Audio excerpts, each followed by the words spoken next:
Počeo je 6. Zrin festival. Manifestacija je to koja je osnovna zadaća promicati kulturnu baštinu i prirodne ljepote Banovine, ali i decentralizirati kulturu i kulturne događaje koji ne smiju biti privilegij samo urbanih krajeva.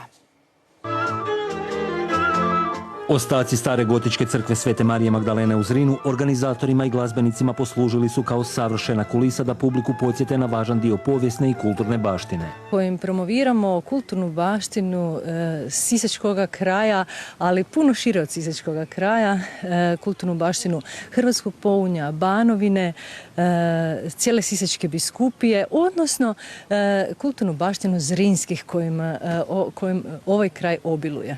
Festival su otvorili članovi ansambla Acoustic Project koncertnim programom Folklorna iluzija inspiriranim bogatstvom folklornih tradicija koje još postoje na ovim prostorima. Hrvatsku tradicionalnu glazbu spajamo sa nekakvim modernim stilovima i tako nastaje jedna zanimljiva fuzija koja je vrlo interesantna, vjerujem, za publiku.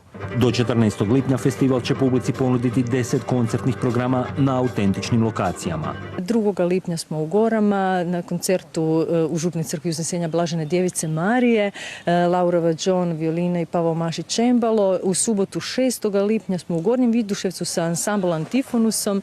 13. lipnja smo u Župnoj crkvi Pohoda Blažene Djevice Marije u Topuskom sa ansamblom Forca i zatvaramo 14. lipnja u Hrvatskom Čuntiću sa opet Acoustic projektom, ali gudačkim orkestrom.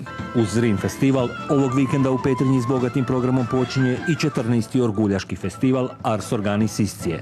Festivali se održavaju pod pokroviteljstvom Ministarstva kulture, a svi oni koji ne mogu doći i uživati u glazbi, koncerte mogu pratiti i na internetskim stranicama festivala.